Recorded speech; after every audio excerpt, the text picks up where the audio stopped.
Hello student, তোমরা যারা ক্যালকাটা ইউনিভার্সিটির আন্ডারে সেমিস্টার 4-এর ছাত্রছাত্রী আছো, আজকের ক্লাসে তোমাদের এলসিসি 2 বাংলা সাবজেক্টের একটি গুরুত্বপূর্ণ 10 নম্বরের বড় প্রশ্নের উত্তর নিয়ে আলোচনা করব। প্রশ্নটা খুবই গুরুত্বপূর্ণ। প্রশ্নটা কি আছে, ভাষা বিজ্ঞানীরা বাংলার শব্দার্থ পরিবর্তনের ধারাগুলিকে কয়টি ভাগে ভাগ করেছেন, তার সঙ্গেই আছে শব্দার্থ পরিবর্তনের যে কোনো দুটি ধারা সম্পর্কে উদাহরণ সহ আলোচনা করো। অ্যান্সারটা তোমরা ভালো করে বুঝে নাও। কি বলা হচ্ছে দেখো, ভাষাকে বিশ্লেষণ করলে দুটি দিক পাওয়া যায়, একটি তার বাইরের প্রকাশরূপ, আরেকটি তার ভিতরের ভাব বা অর্থ। এই ভাব বা অর্থ হলো ভাষার প্রাণ। এই ভাব বা অর্থকে বাদ দিলে ভাষার কোনো উপযোগিতা থাকে না। ভাষার অর্থ তিন প্রকার লক্ষণার্থ, তারপরে বাচ্যার্থ এবং ব্যঙ্গার্থ।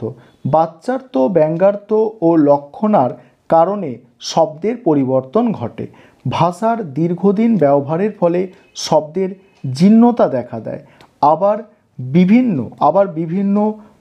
বিভিন্ন বাইরের কারণে ভাষার শরীরের পরিবর্তন ঘটে, ফলে সেই পরিবর্তন শব্দের শরীরেও প্রভাব ফেলে।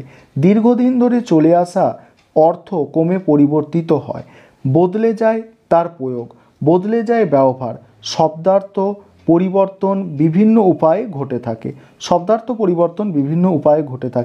শব্দার্থ পরিবর্তনের এই উপায়গুলিকে তিনটি ধারায় বিভক্ত করা হয়।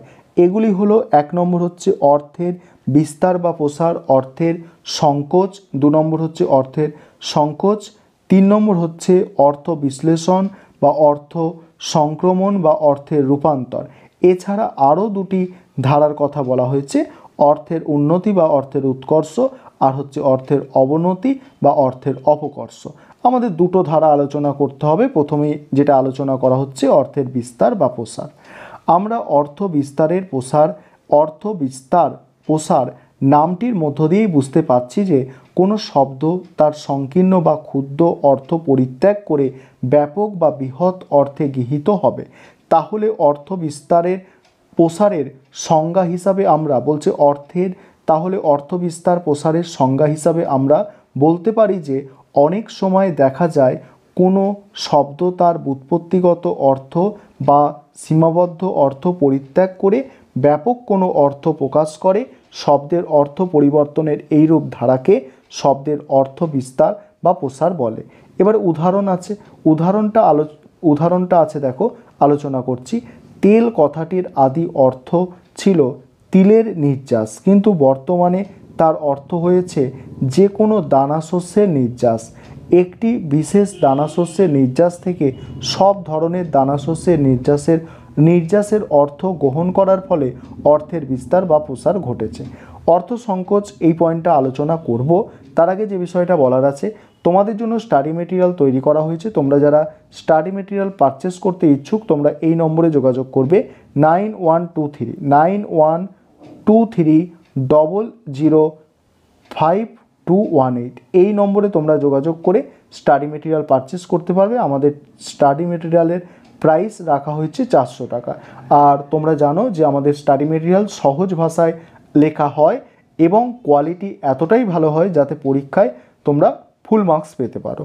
পরের যে পয়েন্টটা আছে অর্থ সংকোচ, এটি হলো অর্থ বিস্তারের বিপরীত প্রক্রিয়া।